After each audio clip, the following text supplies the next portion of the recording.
Berlin, February 1942. The war room of the Reichsluftfahrtministerium, the Reich Air Ministry, sits heavy with cigar smoke and heavier with dread.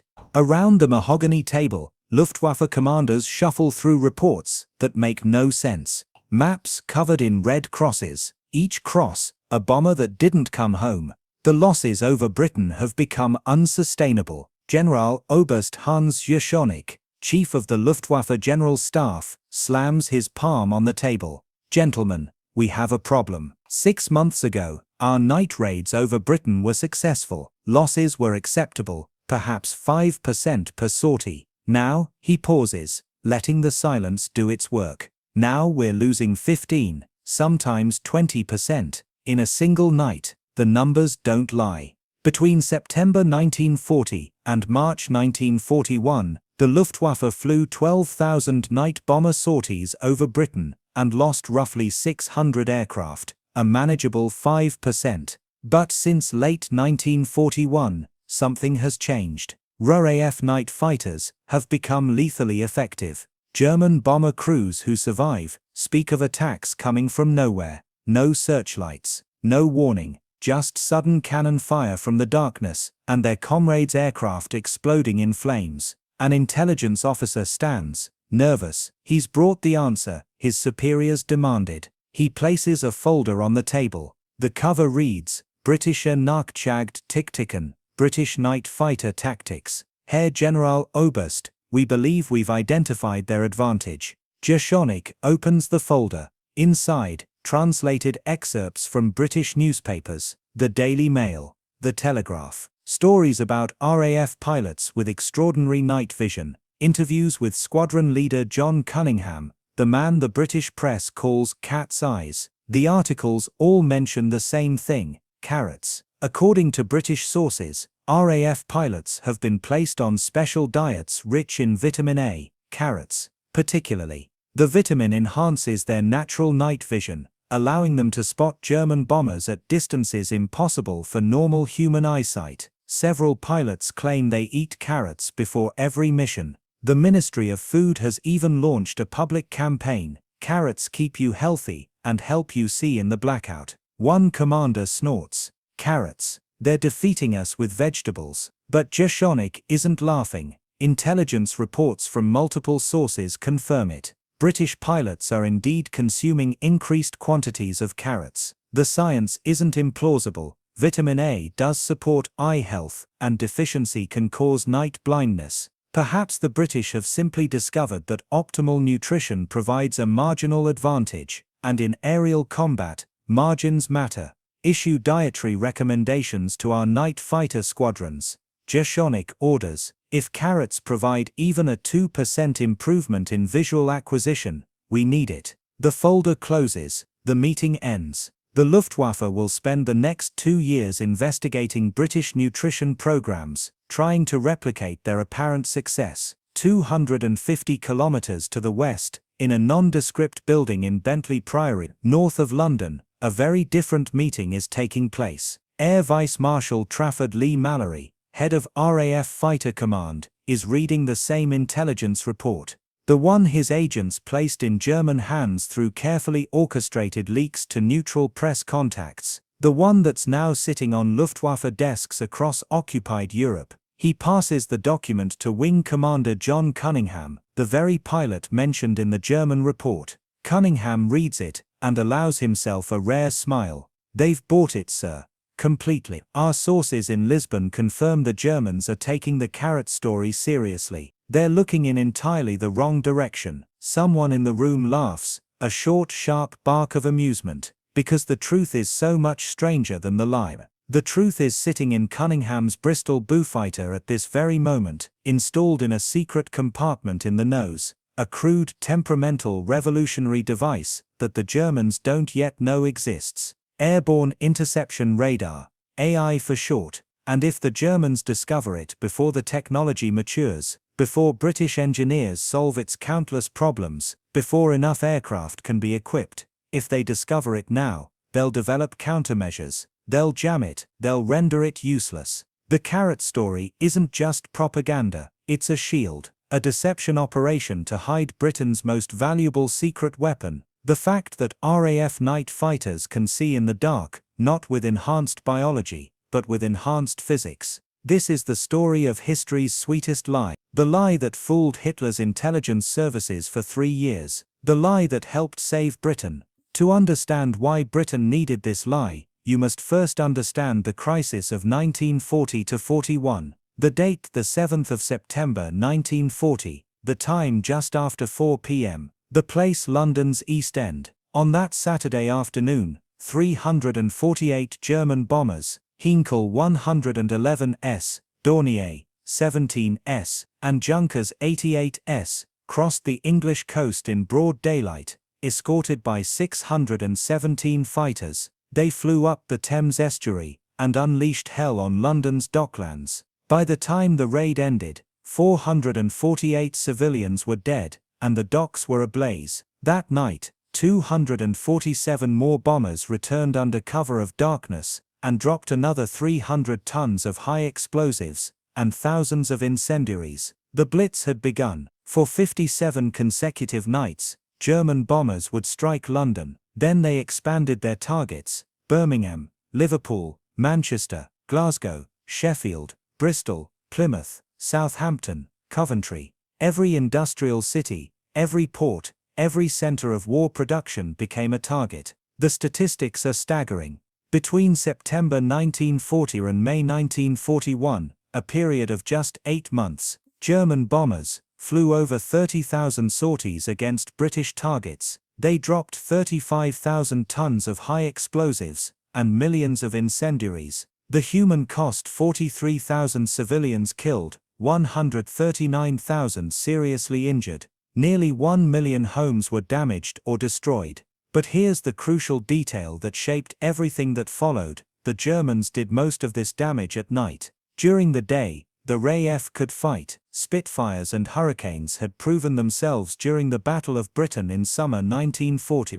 German daylight raids became unsustainably costly. On the 15th of September 1940, the Luftwaffe lost 56 aircraft in a single day. They couldn't maintain such losses, so they switched to night bombing. And at night, RAF day fighters were useless. Consider the mathematics of night interception. Circa 1940, a Heinkel 111 bomber has a wingspan of roughly 22 meters. On a moonless night at 15,000 feet, the average fighter pilot's night vision extends to perhaps 400 feet, maybe 500 on a clear night. After 30 minutes of dark adaptation, to search 1 cubic mile of airspace at 250 miles per hour requires covering approximately 150 billion cubic feet. The bomber occupies roughly 50,000 cubic feet of that volume at any given moment. Finding it visually is like finding a specific needle in a haystack the size of Westminster, whilst blindfolded and running.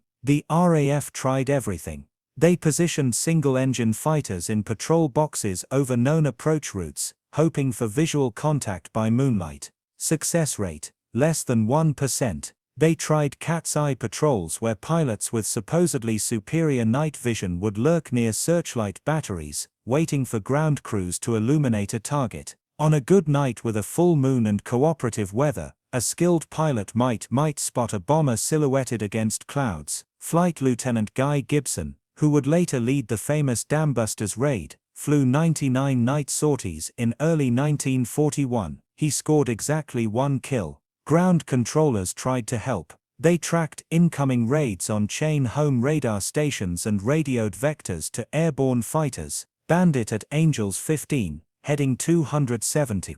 The fighter would race to that position, but ground radar accuracy wobbled by up to 2 miles, and updates came every few minutes. By the time the fighter arrived, the bomber had moved. The controller would issue a correction. The fighter would turn. The bomber would turn. The deadly game of blind tag would continue until either the fighter ran out of fuel or the bomber dropped its payload and escaped. The numbers tell the brutal story. In October 1940, RAF night fighters flew 650 sorties and shot down 6 German bombers. 6. In November, 735 sorties, 5 kills. The Luftwaffe was losing more aircraft to accidents during training than to British night defences.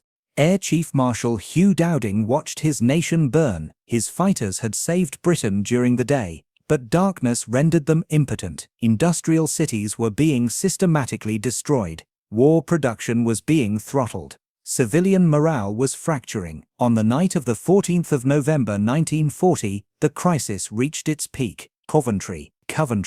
That evening, 449 German bombers descended on the medieval city in the Midlands. They flew in waves, guided by Knickerbane radio beams that brought them straight to the target. Over 11 hours, they dropped 500 tons of high explosives and 30,000 incendiaries. By dawn, Coventry's 14th century cathedral was a skeletal ruin. The city centre was rubble. 568 civilians lay dead. 2/3 of the city's buildings were damaged or destroyed. Industrial production in Coventry, a vital centre for aircraft and munitions manufacturing, ceased entirely for weeks. RAF Fighter Command managed exactly 0 confirmed interceptions that night. 0. Something had to change. The RAF needed eyes that could see in the dark. They needed technology that could find a bomber in millions of cubic feet of empty black sky. They needed radar in the air. The technology existed.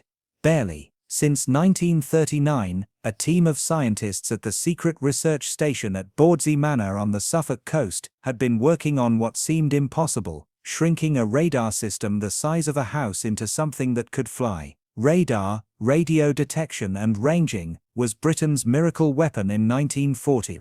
The chain-home network of coastal radar stations could detect incoming bomber formations at 120 miles, giving Fighter Command precious minutes to scramble interceptors. The system had been vital during the Battle of Britain, but ground radar could only detect aircraft. Killing them was a different problem entirely. What British scientists needed was airborne radar, a system small enough to fit in a fighter, powerful enough to detect a bomber at several miles, and simple enough for a crew to operate while being thrown around the sky in combat. By late 1939, they'd built a prototype, the AI Mach III, Airborne Interception Mark III. It weighed 600 pounds. It required a dedicated operator. It had a maximum range of 3 miles under ideal conditions and a minimum range of 400 feet, below which the display went blank. It was temperamental, unreliable, difficult to interpret, and generated so much heat that it scorched the aircraft's internal structure. Nobody in Fighter Command wanted it. Squadron commanders looked at the weight penalty, the complexity, the failure rate, and made perfectly rational decisions. Some asked politely for it to be removed. Others were less diplomatic. But by late 1940, the AI Mach III was starting to work, not consistently, not reliably, but often enough that trained crews were scoring kills. On the night of the 19th of November 1940, 5 days after Coventry, John Cunningham intercepted and destroyed a Junkers 88 bomber over the Midlands. It was his first radar-assisted kill. By May 1941, he'd destroyed 15 enemy aircraft, making him the RAF's most successful night fighter pilot.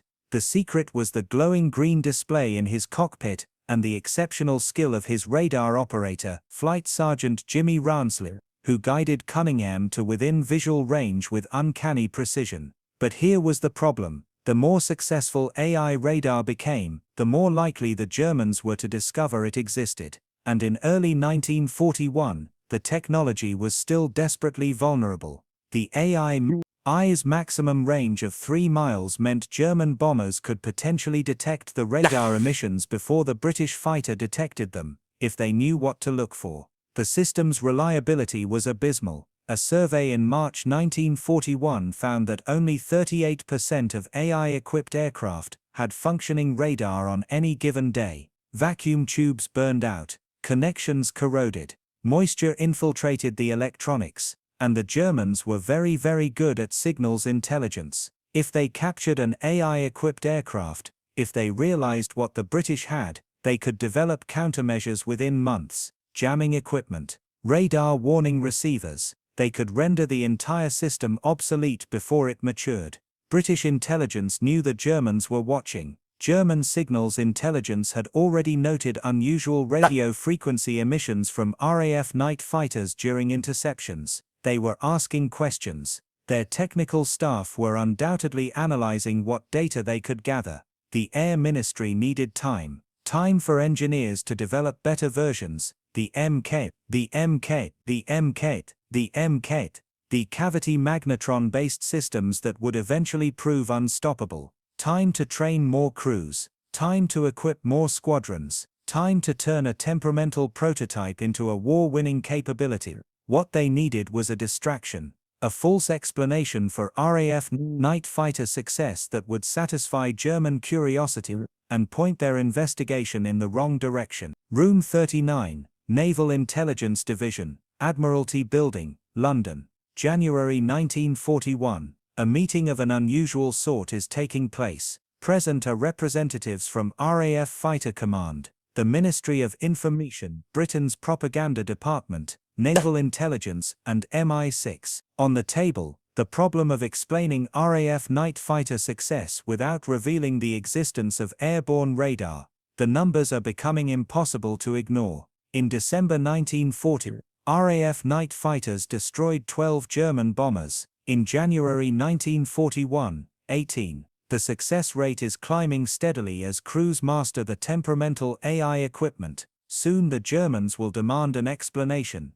Intelligence Officer, Lieutenant Commander Ian Fleming, yes, that Ian Fleming, who will later create James Bond, summarizes the challenge. We need the Germans to believe our pilots can see in the dark. We need them to investigate something that isn't radar. And ideally, we need something that benefits our home population whilst deceiving the enemy. Several ideas are proposed and rejected. Superior pilot selection, too vague, and the Germans will simply improve their own selection processes. Better searchlight coordination, possible, but doesn't explain kills happening far from searchlight batteries. New gun sights or aiming risky, the Germans might capture such equipment.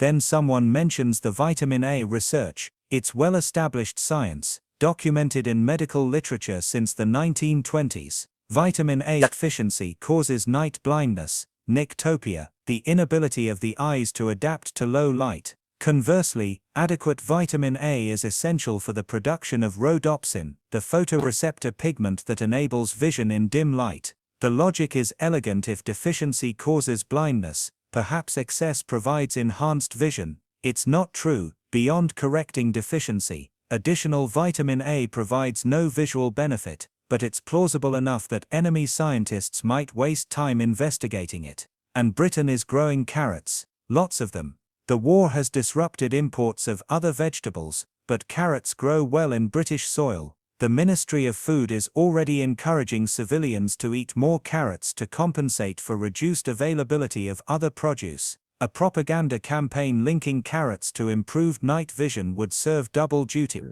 It would boost domestic morale and health whilst providing cover for radar. Moreover, carrots are humble, unglamorous. The idea that Britain's secret weapon is orange vegetables rather than advanced technology is subtly humiliating to the Germans in a very British way, the kind of understated mockery that would appeal to the public whilst being credible enough for enemy intelligence to investigate seriously. Fleming looks around the room. Can we build a story around this? The answer, it turns out, is yes. But it would require a hero, a face for the campaign, a pilot who could credibly claim enhanced night vision, who was already successful enough to attract attention, and who could be trusted to maintain the deception. Someone already calls him Cat's Eyes. John Cunningham is about to become famous for eating vegetables. Ministry of Information, Senate House, London, March 1941. The Ministry of Information, Britain's official propaganda department,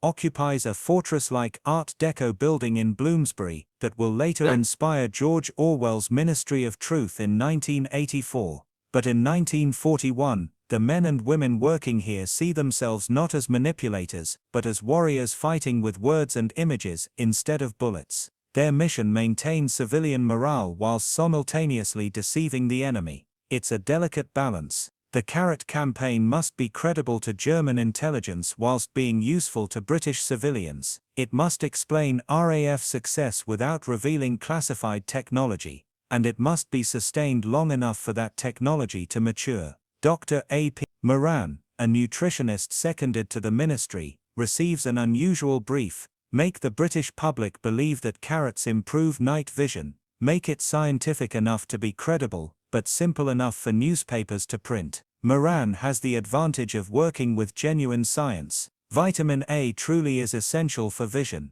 The biochemistry is well documented. The vitamin is converted into retinol, which combines with opsin protein to form rhodopsin, the light-sensitive pigment in rod cells that enables scotopic vision, the ability to see in low light. What Moran carefully doesn't mention is the crucial limitation: rhodopsin production is limited by opsin availability, not retinol. Once you have adequate vitamin A, consuming more doesn't produce more rhodopsin. It's like filling a glass of water once it's full. Pouring more water doesn't make the glass hold more. But that's a detail most people won't understand. The ministry needs a simple message: carrots help you see in the dark. The campaign begins quietly. In late March 1941, a small article appears in the Daily Mirror, a wartime recipe, carrot fudge.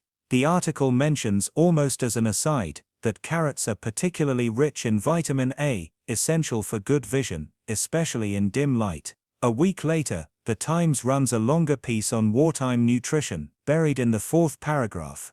Medical authorities emphasize the importance of vitamin A for maintaining visual acuity during the blackout. Carrots, available despite import restrictions, provide excellent sources of this essential nutrient. It's subtle, deniable, just public health advice during wartime rationing. Then, in early April, the Ministry of Food releases a series of propaganda posters. The most famous shows a cartoon family peering into the darkness with the slogan, "Carrots keep you healthy and help you see in the blackout." Another poster, aimed at children, features Dr. Carrot, an anthropomorphized orange carrot wearing a top hat and monocle. The caption reads, "Dr. Carrot guards your health. Schools distribute leaflets with carrot recipes." The BBC's Kitchen Front radio program dedicates an entire episode to creative uses for carrots.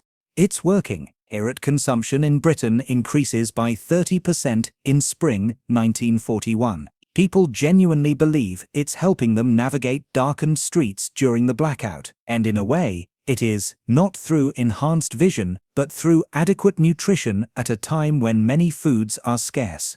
But this is all preamble. The real operation hasn't started yet. The real operation requires a face, a hero, a story that German intelligence can't ignore. John Cunningham doesn't look like a propaganda poster. He's 24 years old. Quiet, reserved, uncomfortable with attention. He joined the RAF in 1935 and had been flying Bristol Beaufighters since late 1940. By April 1941, he has 15 confirmed kills, making him Fighter Command's most successful night fighter pilot. The press already calls him Cat's Eyes Cunningham, a nickname that emerged after his early successes. It's perfect for the ministry's purposes. They didn't invent the nickname, it evolved organically, which makes it more credible. On the 17th of April 1941, Cunningham is summoned to a meeting at the Air Ministry. He assumes it's a routine briefing. Instead, he finds himself sitting across from two intelligence officers and a man from the Ministry of Information. They explain the situation carefully. AI radar is working but vulnerable. German intelligence is asking questions about RAF night fighter success. The carrot story provides cover, but it needs a champion. Someone credible. Someone already successful. "We need you to lie, squadron leader," one of the intelligence officers says bluntly. "We need you to tell reporters that you eat carrots before every mission, that they improve your night vision, that it's your secret weapon." Cunningham is not enthusiastic. He's a pilot, not a performer. He finds the whole thing vaguely absurd, but he's also a professional officer who understands operational security. "If this protects the AI sets, I'll do it," he says finally. "But I'm not eating carrots on camera. I don't even particularly like them." "You don't have to eat them," the ministry man assures him. You just have to say you do. 3 days later, on the 20th of April 1941, the Daily Mail runs a feature story, Ace Pilot's Secret. He eats carrots. The article is a masterpiece of propaganda, disguised as human interest journalism. It describes Cunningham's impressive tally of victories, his modest demeanor, and almost casually, his dietary habits. Asked about his remarkable success in night operations, squadron leader Cunningham credits his excellent night vision. "I've always had good eyesight," he says, "but I make sure to maintain it. Carrots, I find, are particularly helpful. I make a point of eating them regularly, especially before night operations." The quote is fabricated. Cunningham never said those words, but it doesn't matter. The story is credible enough, the science is plausible enough, and the ministry ensures the article is translated and distributed through neutral press agencies where German intelligence will certainly find it. The trap is set. May 1941. The carrot narrative gains momentum. The Sunday Express interviews other RAF night fighter pilots. Several, primed by intelligence officers, casually mention their carrot consumption. Flight Lieutenant R.P. Stevens: "Oh, absolutely. Carrots are marvelous for night vision. All of us eat them." Flight Lieutenant C.F. Rawn: "It's common knowledge in the squadron. Carrots before every sortie." None of this is true. Most night fighter pilots eat whatever food is available in the mess before missions, typically tea, toast, perhaps some spam if they're lucky. But the stories are consistent enough to be believable. The Ministry of Food capitalizes on the attention. They release a cookbook, Carrots, A Recipe for Victory. It contains 50 recipes: carrot jam, carrot flan, carrot marmalade, curried carrots, carrot toffee. Some are genuinely edible. Others are desperate attempts to make a vegetable substitute for rationed sugar and butter. Restaurants begin offering night fighter carrot cake. School children are told that eating carrots will help them be brave during air raids, like the RAF pilots. The entire nation is quite literally buying the story. But the target audience isn't Britain. It's Germany. Lisbon, Portugal. June 1941. Lisbon is the spy capital of World War II. As a neutral country, Portugal hosts intelligence operatives from every combatant nation. German, British, American and Soviet agents operate openly, watching each other, stealing information, spreading disinformation. A German Abwehr officer, Hauptmann Klaus Fischer, not his real name, Abwehr operatives use multiple identities, sits in a cafe reading British newspapers obtained through neutral press contacts. He's responsible for monitoring RAF capabilities, and he's been watching reports of increased night fighter effectiveness with concern. The carrot stories catch his attention immediately. He compiles them into a report. Multiple credible sources indicate RAF night fighter pilots attribute combat success to enhanced nutrition programs, specifically high vitamin A intake from carrots. British medical establishment confirms vitamin A essential for scotopic vision. Recommend investigation. The report travels to Berlin, to the desk of Oberst Joseph Schmid, head of Luftwaffe intelligence. Schmid is skeptical but thorough. He orders his staff to research the science. What they find is encouraging, from a deception perspective. Medical literature confirms that vitamin A is essential for night vision. Deficiency does cause nactopia. The biochemistry is sound. British claims are scientifically plausible, but more importantly, the story explains RAF success without suggesting advanced technology. It suggests the British have simply optimized pilot nutrition, something the Luftwaffe can replicate without developing new equipment. A memo circulates through Luftwaffe command. Evidence suggests British night fighter advantage may derive partly from superior pilot nutrition, particularly vitamin A intake. Recommend dietary enhancements for our own night fighter personnel. By July 1940, Luftwaffe night fighter squadrons are receiving supplemental rations, including carrots. German nutritionists are studying optimal vitamin A delivery. Research programs are initiated. The Germans are looking in exactly the wrong direction. The beauty of the carrot deception is its layers. It's not just one lie, It's a nested series of half-truths and misdirections, each reinforcing the others. The British government genuinely does want civilians to eat more carrots. Food imports are disrupted by U-boat warfare. Carrots grow well in Britain and provide real nutritional value. The campaign serves a legitimate domestic purpose which makes it more credible. The vitamin A science is real. Deficiency genuinely causes vision problems. The claim isn't that carrots give you superhuman eyesight, just that they maintain optimal night vision. It's subtle enough to be believable. Multiple pilots confirm the story, not just Cunningham. This suggests a widespread practice rather than one individual's quirk. German intelligence sees consistency across sources, the hallmark of truth. The story fits British character as Germans understand it: pragmatic, unglamorous, slightly eccentric. Using vegetables as a secret weapon is exactly the sort of understated thing the British might do. It doesn't trigger German suspicions of technological advancement. German intelligence wants a simple explanation for RAF success. They want to believe it's something they can counter without developing new technology. The carrot story gives them what they want to believe, but the deepest layer is the one the Germans can't see. While they investigate nutrition, British engineers are perfecting radar. While German intelligence analyses carrot consumption, RAF night fighters, equipped with AI-4 radar, are destroying bombers with increasing efficiency. May 1941 – 22, German bombers destroyed. June 1941 – 27 destroyed. July 1941 – 31 destroyed. The numbers climb steadily, not dramatically.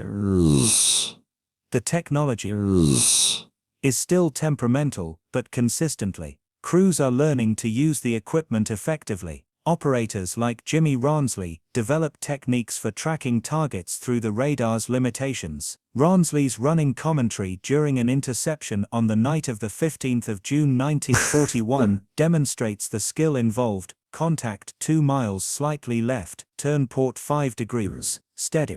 Range closing, 1.5 miles, target maintaining course, increase speed, 1 mile, still slightly left, come port 2 degrees, 3/4 mile, dead ahead, target climbing slightly. Increase your climb rate, 1/2 mile, straight ahead. You should be getting visual any moment now. Cunningham peers into the darkness, and they're faint against clouds, exhaust flame flickering. The bomber materializes, not through enhanced biology, but because Rawnsley positioned him perfectly. 420 mm cannons open fire. The Heinkel 111 explodes. German intelligence reviewing the loss later that month notes, aircraft lost during night operations, probable cause RAF night fighter interception, pilot nutrition suspected. They're so close to the truth yet looking in entirely the wrong direction. December 1941, Pearl Harbor brings America into the war. By early 1942, U.S. Army Air Force units begin arriving in Britain, preparing for eventual operations over Europe. American pilots hear about the British carrot tradition. Some think it's superstition, others think it's legitimate science. Army Air Force nutritionists consult with their RAF counterparts, who maintain the deception with straight faces. Oh yes, absolutely essential. A British medical officer tells his American counterpart, "We've found that optimal vitamin A intake significantly enhances scotopic vision adaptation. Carrots provide excellent bioavailability. We recommend all night operation personnel consume adequate quantities." American bomber crews, who will eventually fly daylight missions over Germany, start eating carrots. Not because they need enhanced night vision, but because their British allies have convinced them it's sound practice. The deception has spread across the Atlantic. Life magazine runs a photo essay in March 1942, "How the RAF Sees in the Dark." The article features Cunningham, now promoted to wing commander, and includes recipes for carrot-based dishes. The photographs show pilots eating in the mess, carrots prominently featured in the foreground. German intelligence acquires the Life magazine issue within weeks. The photos are analyzed. The article is translated. The conclusion: Americans are now adopting British nutrition techniques. This confirms German suspicions that dietary enhancement is a key factor in Allied air superiority. Not once does anyone suspect radar. By summer 1942, the deception has achieved its purpose. German intelligence has spent over a year investigating Allied nutrition programs, whilst British engineers have made revolutionary advances. The AIMK, VIII radar, enters service in June 1942. It uses centimetric wavelength technology, 10 centimeters instead of 1.5 meters, enabled by the cavity magnetron. Detection range jumps to 6 miles. Minimum range drops to 400 feet. The display shows a plan position indicator, essentially a radar map that's intuitive to read. Even more significantly, the de Havilland Mosquito night fighter enters squadron service. Fast,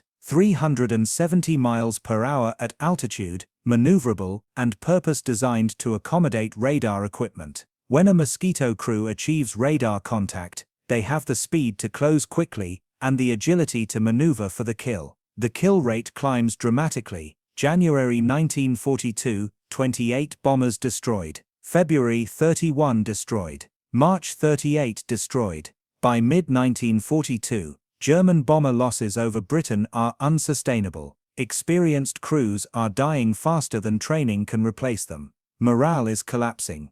Bomber crews begin refusing missions over England, knowing they face invisible enemies who strike without warning. German intelligence is baffled. They've replicated the nutrition programs. Their pilots eat carrots. Yet they're still being slaughtered. Some analysts begin to suspect that nutrition isn't the full answer. Reports circulate suggesting the British might have technological advantages, but what? Ground radar already exists. That's not news. Are the British somehow using searchlights more effectively? Better pilot training, superior aircraft performance. The carrot story has brought exactly what Britain needed. Time for the technology to mature. Time to train crews. Time to equip squadrons. By the time German intelligence begins to suspect radar, the RAF's advantage is insurmountable. Autumn 1942. The carrot story has taken on a life of its own. British children grow up being told to eat their carrots, like the RAF pilots do. It becomes cultural law, passed from generation to generation. Even decades after the war, British parents tell their children that carrots help you see in the dark. The irony is that the myth serves a genuine purpose domestically. During the war, it encourages consumption of nutritious, locally grown vegetables during food rationing. Post-war, it remains a useful tool for encouraging children to eat vegetables. The deception is so successful that it deceives the deceivers. By late 1942, some British civilians, including some RAF personnel who aren't cleared for AI radar operations, genuinely believe the carrot story. The myth has become self-sustaining. Cunningham, now famous as Cat's Eyes, finds himself trapped by the legend. For the rest of his life, people will ask him about carrots. In interviews decades later, he'll smile politely and deflect. Well, they certainly didn't hurt. He never publicly confirms the deception. Official secrecy about wartime radar capabilities remains classified until the 1950s. But in late 1942, in the operations room at RAF Hunsdon, Cunningham watches the tote boards showing German bomber losses and allows himself a private moment of satisfaction. His combat record stands at 20 confirmed kills, an impressive achievement. But his greater contribution to the war effort isn't the planes he shot down personally. It's the lie he told. The sweetest, most effective lie of the war. A lie that convinced Hitler's intelligence services to investigate vegetables whilst Britain perfected the technology that would dominate the night skies. A lie built on carrots. Berlin, January 1943. In a basement office of the Reich Air Ministry, Oberleutnant Werner Hoffmann stares at technical diagrams spread across his desk. 2 weeks earlier, a Bristol Bullfighter was shot down over occupied France. The crew didn't survive, but the aircraft remained largely intact. But the aircraft remained largely intact. In the wreckage, German engineers found something that changed everything: the AIMK radar set. Hoffmann's report is damning, not of the British, but of German intelligence. The enemy has possessed operational airborne radar since at least 1940. Our previous assessments attributing night fighter success to enhanced pilot nutrition were incomplete. The word incomplete is diplomatic. The truth is more brutal. German intelligence spent 2 years investigating carrots whilst Britain perfected the technology that would win the night war. But by January 1943, the revelation comes far too late. The British aren't using the primitive AIMARC, the RAF or IV anymore. They've deployed the EMARC, VIII with centimetric wavelengths, technology the Germans don't yet fully understand. They've equipped entire squadrons with purpose-built Mosquito night fighters. They've trained hundreds of radar operators to expert level. The gap is unbridgeable. Hoffmann's report circulates through Luftwaffe command. Some officers are furious, others simply exhausted. Reichsmarschall Hermann Göring, when informed, reportedly says, "The British tricked us with vegetables." Vegetables. German scientists begin crash programs to develop countermeasures, radar warning receivers, jamming equipment, new tactics. But in warfare, time is the resource you cannot manufacture. The British have a 2-year head start, and in aerial combat technology, 2 years is an eternity. The Luftwaffe's night bomber force is already broken. What follows is its annihilation. January 1944. Adolf Hitler, enraged by RAF bombing of German cities, orders renewed attacks on London. The operation is codenamed Steinbock, Ibex. The Luftwaffe scrapes together approximately 500 bombers. Many are obsolete aircraft pulled from training units.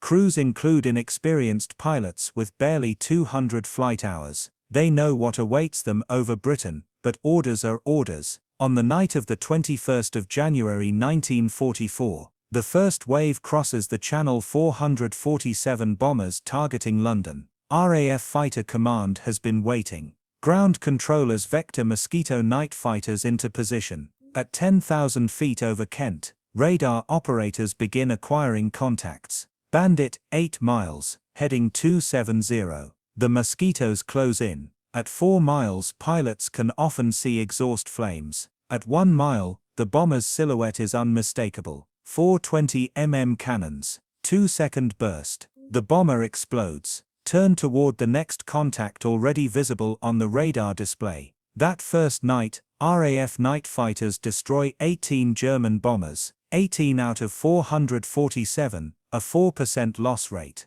Painful but survivable. But the raids continue, night after night through January and February. The 20th of February 1944 becomes the decisive night. The Luftwaffe launches 127 sorties against London. RAF night fighters destroy 25 of them. 25 bombers in one night. A loss rate of nearly 20%. No air force can sustain such casualties. The psychological impact on surviving crews is catastrophic. Bombers explode without warning. No searchlights, no flak, just sudden death from the darkness. German bomber crews begin refusing missions. Some aircraft return to base claiming technical problems without dropping their bombs. Morale collapses completely. On the 15th of March 1944, a Junkers 88 crew bails out over France after reporting being attacked by invisible enemy aircraft. Their bomber isn't damaged, they simply panicked, convinced an unseen British night fighter was stalking them. By May 1944, Operation Steinbock ends in complete failure. The Luftwaffe has lost over 330 bombers, more than 50% of committed aircraft when counting both combat losses and operational accidents caused by rushed takeoffs and landings. The strategic objective, to terrorize London into surrender, achieves nothing. British civilian casualties are minimal compared to the Blitz. War production continues uninterrupted. The useless radar that squadron commanders wanted to remove in 1941 has achieved what seemed impossible. It has made night as dangerous for bombers as daylight. Between January 1941 and May 1944, RAF night fighters equipped with AI radar destroyed over 600 confirmed Luftwaffe bombers during night operations over Britain and occupied Europe. 600. This figure represents only confirmed kills. aircraft witnessed crashing or exploding, with wreckage located and verified.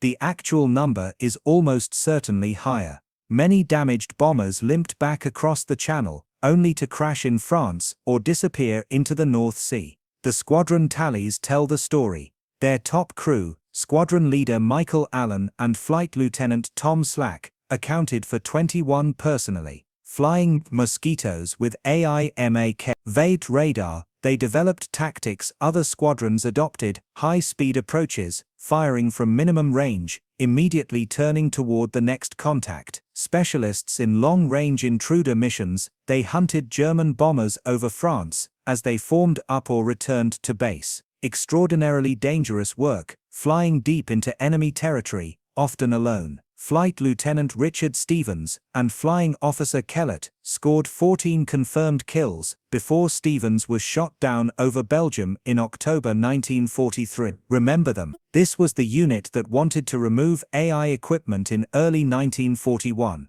By mid-1942, they'd become one of Fighter Command's most effective night fighter units. John Cunningham scored most of his 20 victories with 604. The kill rate acceleration tells its own story. 1941, 85 German aircraft destroyed. 1942, 175 destroyed. 1943, 230 destroyed. January-May 1944, 110 destroyed. The improvement reflects better equipment, better training, better tactics, but it also reflects the fact that by 1944, the Luftwaffe was desperately throwing inadequate forces against Britain's perfected defenses. It was slaughter, made possible by technology, hidden by vegetables. Victory in Europe Day. The 8th of May 1945. The war ends. Slowly, over the following years, the truth about AI radar becomes public. The Official Secrets Act maintains some restrictions until the 1950s,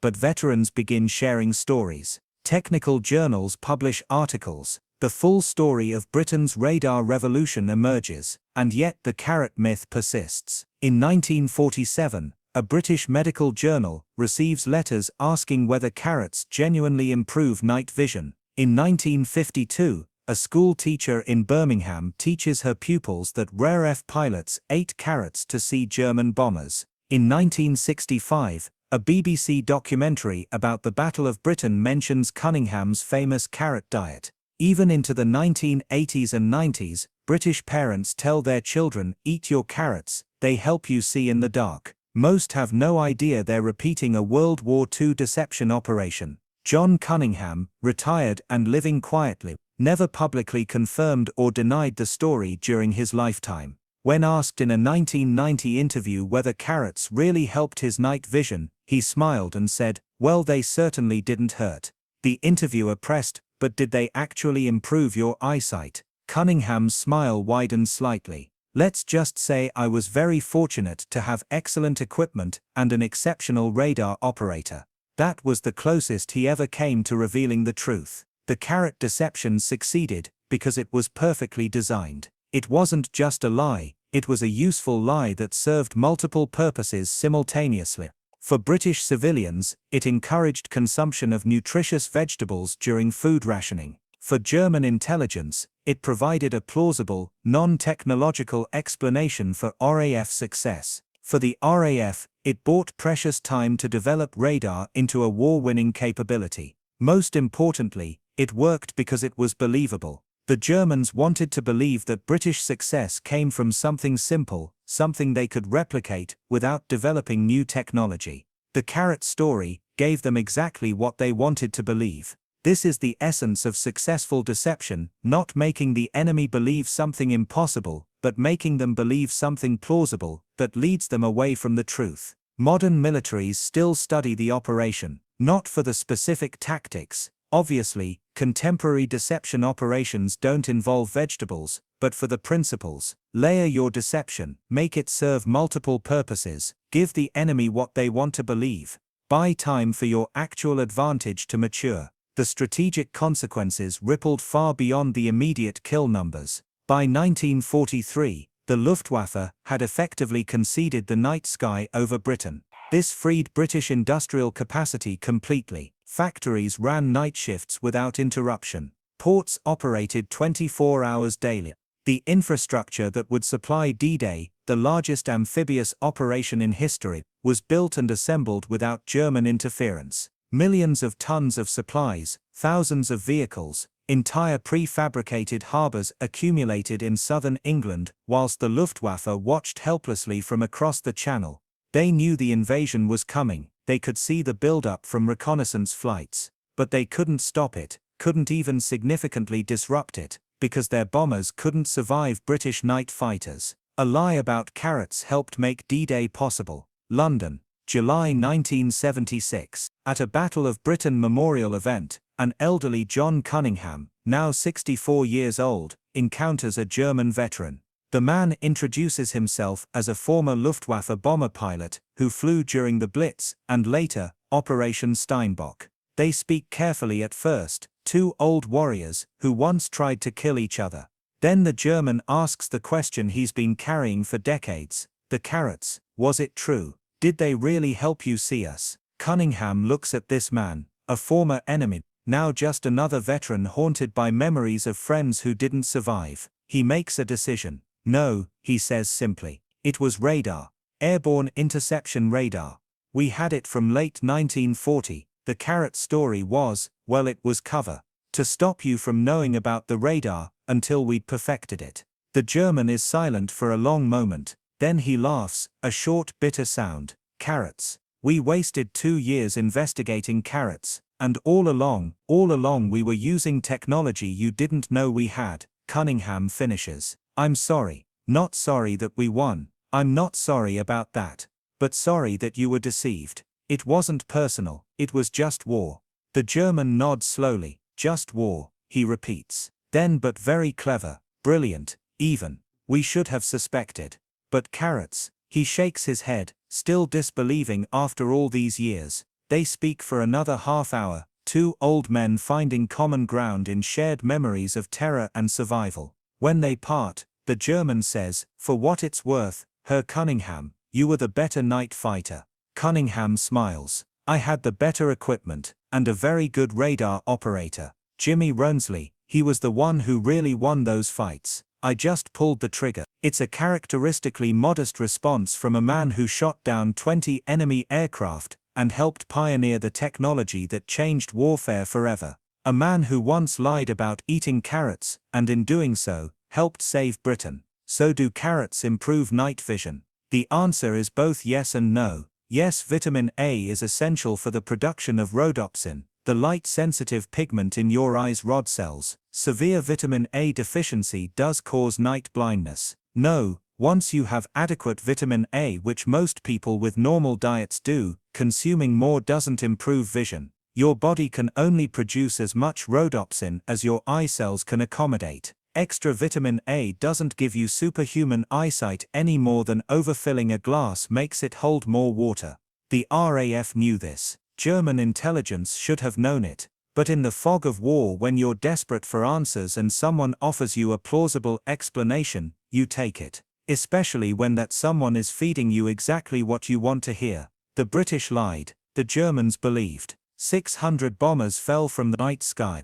And it all started with a vegetable.